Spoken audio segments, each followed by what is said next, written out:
Hello viewers, welcome back, and today we are going to be making a awesome dish called butter chicken, but we will also be making a vegetarian dish from the same gravy, which otherwise is called vegetable makhni, or sometimes we add Indian cottage cheese to it and call it paneer makhni. So we'll make just the base of this dish first and then make it into two dishes, a vegetarian dish and a non-vegetarian dish.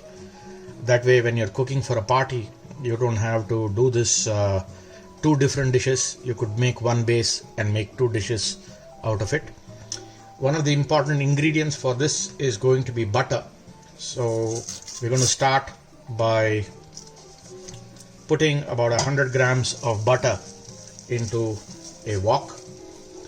To this wok, I'm going to add very little oil. You could use any cooking oil. I'm going to use olive oil out here. Once we have the butter nicely melted, we're going to add some garam masala to this. It's important that you know that the basic garam masala with which you can work with this dish is cloves. So I'm going to drop about 6, 7, 8 cloves into this. The other basic ingredient that you need when you're making, when you want to use garam masala is cinnamon sticks.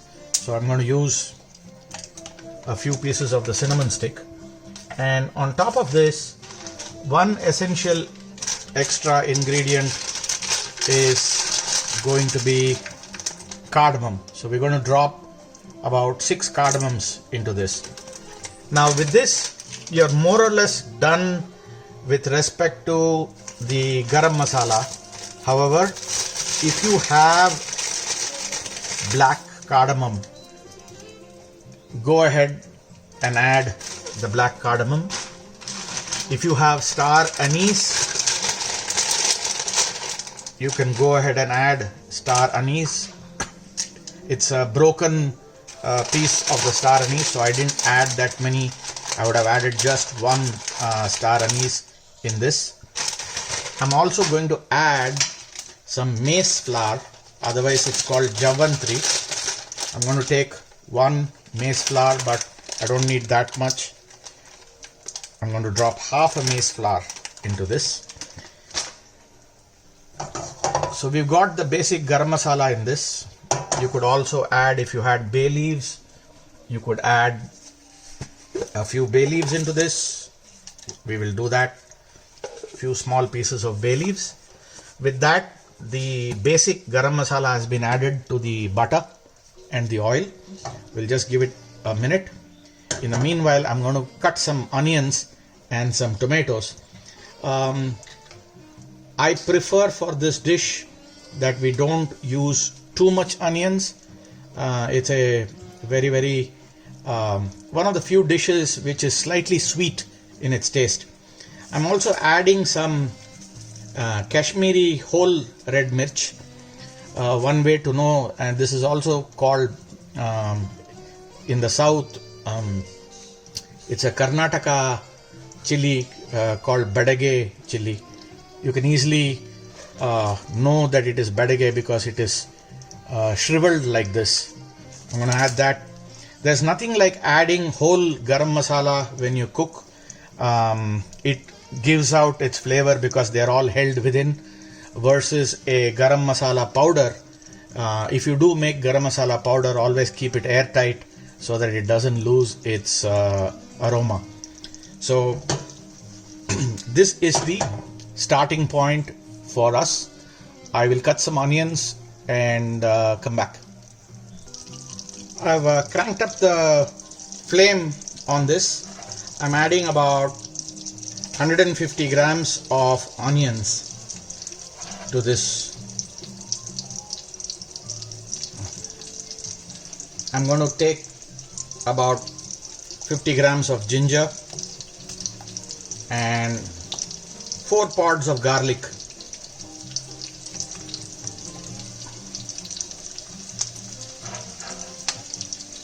I'm going to saute this till it's a little brown. You will already start getting this aroma of butter and the onion garlic beginning to cook in this. As this is getting cooked, I'm going to chop about roughly 500 grams of tomato and get ready with that. So you see the onion is still getting cooked. I've cut the tomatoes. One of the things I've planned to do after getting some feedback is how to prolong the video in certain steps so that it lets you pause and not have to rewind if you are trying to follow the video when you're making it for the first time. So I'm going to see if this trick works well for you. Let me know if you do use this video to cook, whether you're able to just pause and proceed without having to rewind. At this point, the onion is slightly getting brown. I'm going to give it another extra minute. I don't want it to become caramelized, just enough brown. So as you can see, the onion is pretty well cooked, and I'm going to put 500 grams of chopped tomatoes into this. I've got these tomatoes cut. Just going to slide them in.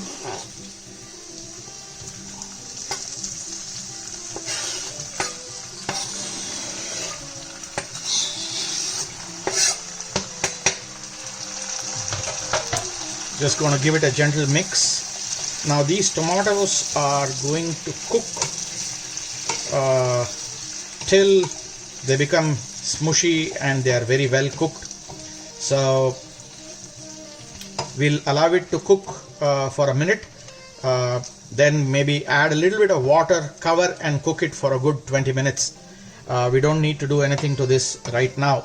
So just let the tomatoes cook along with the onions, and in another minute what we need to be ready with is 10 cashew nuts, which we are going to add into this. You don't have to worry whether they are fried or raw. Raw will work as good as fried, and in any case it's something that we are going to give the dish a way in which its body is going to get defined with the cashew. The cashew gives it a very beautiful, smooth and silky consistency. You will notice that when we blend this into a fine paste, you will realize that that paste is really very beautiful when you ultimately again start making the chicken or the vegetable with it. So we'll allow this to cook. It's going to take a good 15-20 minutes for it to be in the flame. We will come back in a minute to add 10 cashew nuts and then cover it and cook it for about good 15-20 minutes. The dish has come to a nice boil. I got these 10 cashew nuts. These are raw cashew nuts. I'm going to drop them in. I'm going to mix it in. I'm going to add roughly, say, 1 cup of water to this and then cover it and allow it to cook in that 1 cup of water. So I do have a cup measure.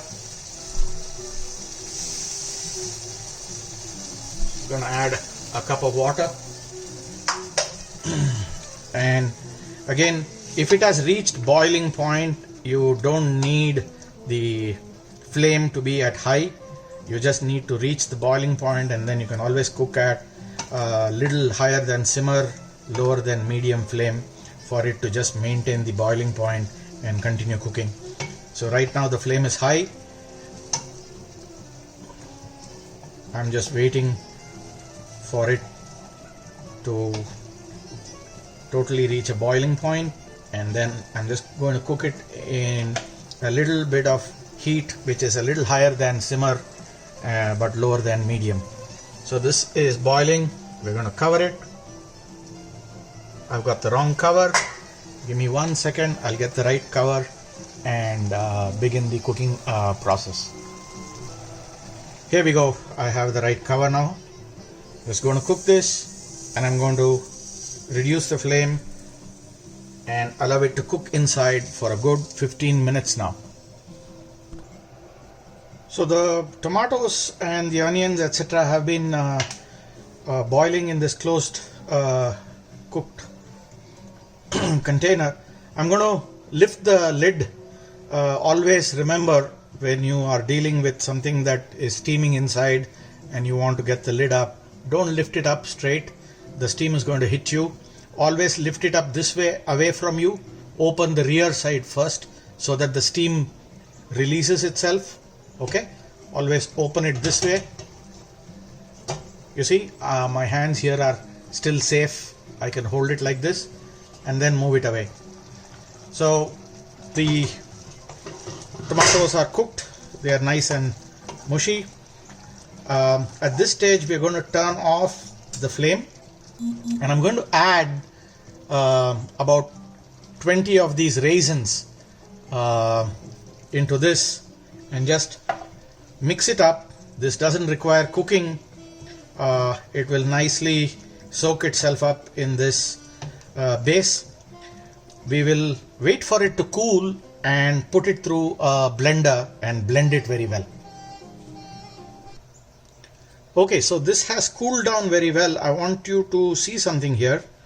This is the skin of the tomato, and likewise this is one of the garam masalas that you put. That is a leaf of the a petal of the star anise. You can also see the seed of the tomato. You want to put this in a blender and really blend it to a smooth paste. If your blender cannot do that, then you will have one step after this, which is to pass the entire gravy that you blend through a sieve and extract just the gravy out so that you can leave behind the skin and the seeds of the tomato. I'm going to use a blender and going to run it for an extra long time with the hope that I do not have to go through that one step. So here I have the blender jar ready, and I'm going to just put all of this in so that I can blend it.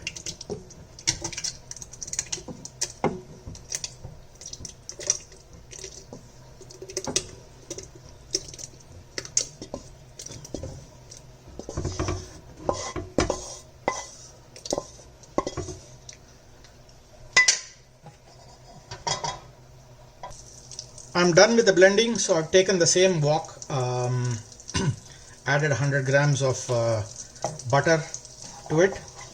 Now to this butter, I'm going to add some fine ginger julienne. I've also julienned green chilies.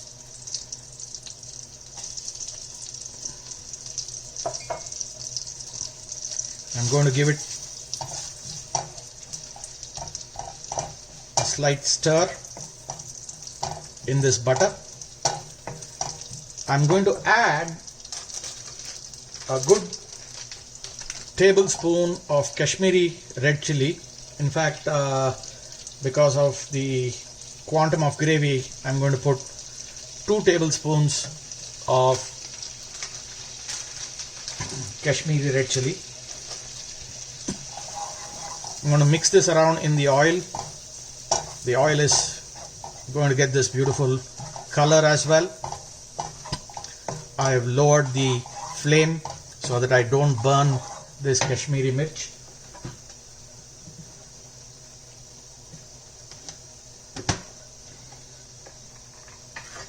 I have the blended puree which I'm going to add to this. I'll just take a spatula and empty what is stuck in the jar in a minute. I've got the flame now back to a medium flame. In the meanwhile, I'm just going to use this spatula and remove all of the gravy that is stuck inside this. We're going to cook this in a slow flame. You see, because of the thickness of this gravy and the richness that is there in it, you can see that it splutters out of your wok if you don't keep stirring this. I'm going to put it in simmer. Give me just a minute more so that I can get all of the gravy from the jar. I'm going to in fact give the jar a small wash with water and get all of the gravy out.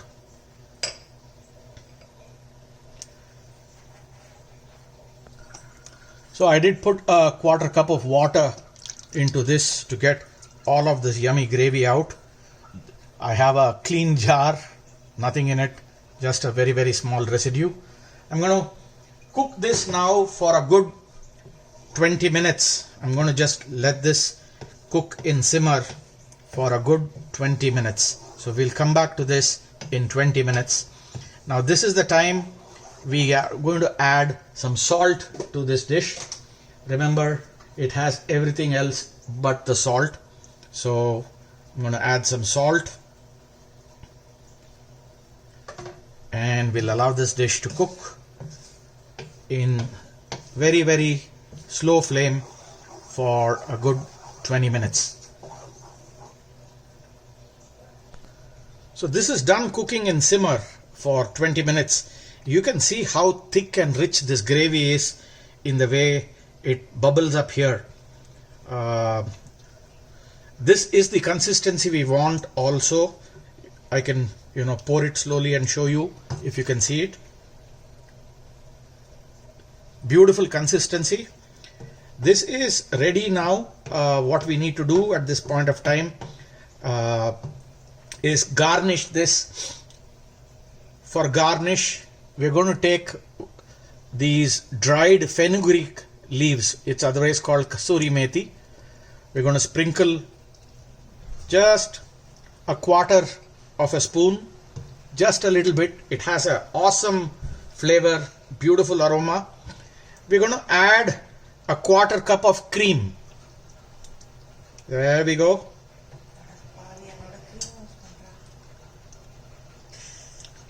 A beautiful quarter cup of cream. And remember, this is a slightly sweet dish. I want to stress on the word slightly sweet, which is why we added the raisin. And I'm going to add a spoon of honey. Just a spoon of good wildflower honey. If you don't have raisin or honey, you could just add sugar. But again, very, very little. We just want a slight, subtle sweetness to this dish. This dish is now ready. What we are going to do is now figure out how to blend this gravy into two different dishes. One will be a butter chicken and the other is going to be a vegetable makhni. I will get going with that and string up these videos together so that if you are a vegetarian, you can watch one which is purely vegetarian. If you are a chicken eater, you could then watch the other video. Enjoy.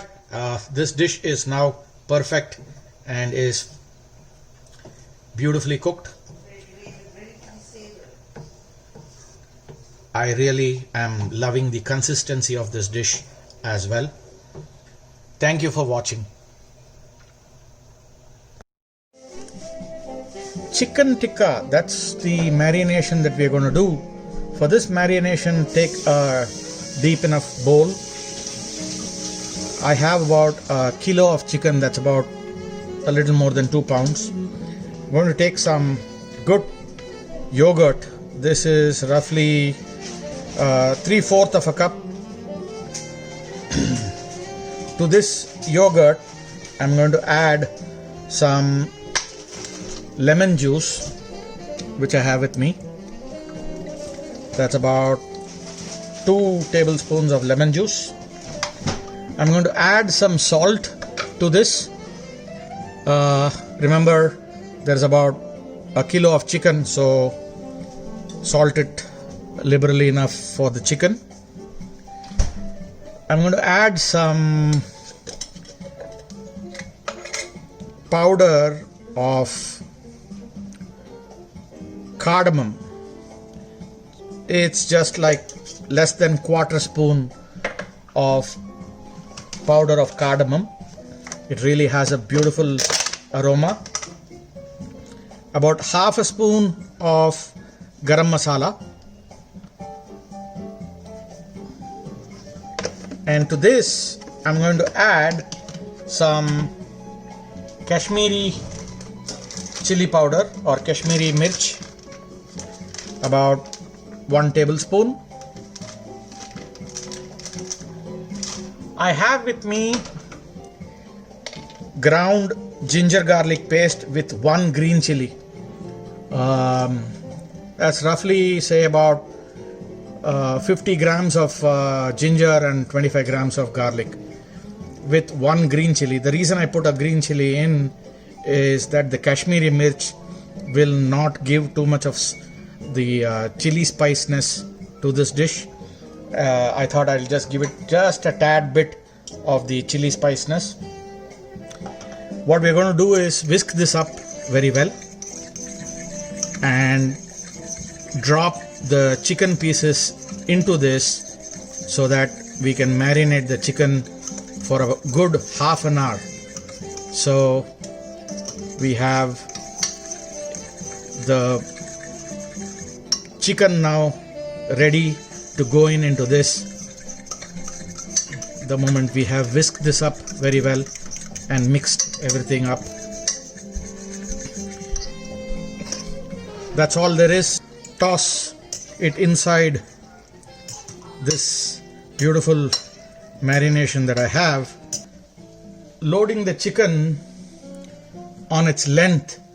One of the things that you will achieve by loading it on its length always is that the chicken will not turn around on its own in the skewer. That's one thing. The second is pack it as close as possible, but you don't have to make sure that the 2 pieces are stuck together. Just about enough. I've loaded the skewers. The chicken is ready to go to the grill. We're going to now walk to the grill, which is outside, and place this on the grill. I'm going to first coat the top of the grill with a spray of the oil, then place the skewers, and then spray the top of the chicken also with some oil. There we go. That is 1. Here is 2. Here is the third one. Here is the 4th one. And here goes the 5th one. So once I've loaded that, I'm going to just spray the top of this chicken with some oil, and I'm going to close the grill cover and let this cook for at least 5 minutes before I open the grill cover again. Okay, I'm about 5 minutes into grilling. You can see this beautiful whiteness that the chicken has developed. That means, you know, it's quite well cooked on its outsides. I'm going to spray it just with a little bit of oil. And one good thing you need to know is don't lift the skewer when you're trying to flip the side. Instead, just roll it like this. You see, this is what happens when you lift, or if it's not fully cooked, you will lose a lot of chicken. Since that has happened, I'm going to give it 1 more minute. We gave it the extra minute. I'm going to open the grill and check out what happens when I flip the next one around. Oh, beautiful. I'm going to give it the same treatment for the next one.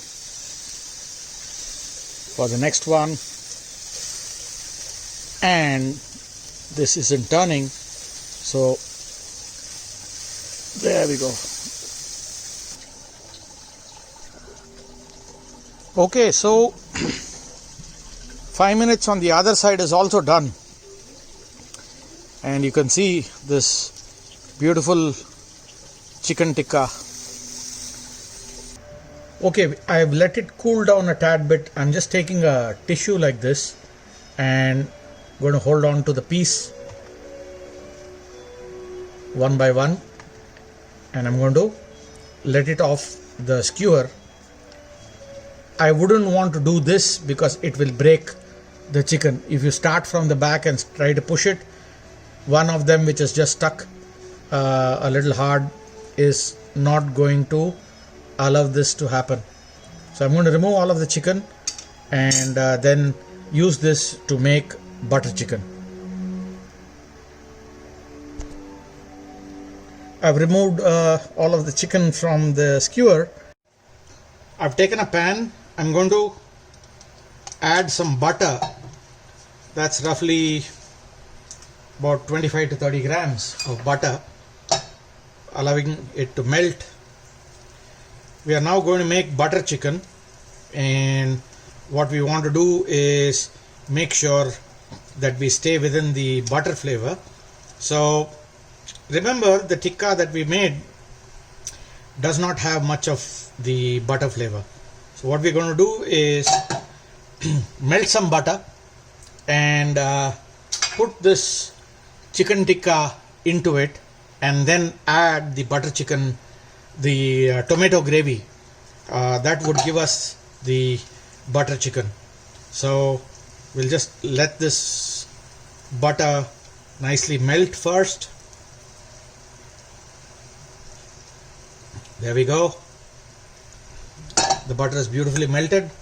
I'm going to take the chicken tikka and place the chicken tikka into this butter first. So the chicken tikka gets all of the buttery flavor first. I don't have to worry too much about the spice or the salt of this chicken because I had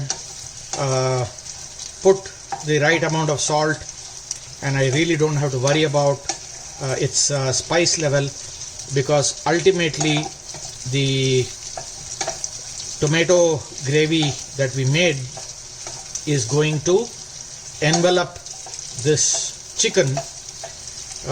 One important thing that you want to do is, when you're doing these things separately like this, of course you could have taken this chicken and directly added to the tomato gravy, but that's not what we are doing, because we are making two different dishes. So you want to give it a gentle fry, no more than a minute in the butter. That way the chicken also gets the butter flavor, otherwise it has all of the other flavors in it. We're going to add just a little bit of water, just a little bit. The reason why we added this water is so that when we put the tomato gravy into this, it doesn't burn itself up. That's the only reason why we put the butter and the water right now. It is to be sure that this gravy doesn't burn when you just put it in the pan. So we've got that little bit of water. I'm going to stir this chicken around, and there we are. Beautiful butter chicken.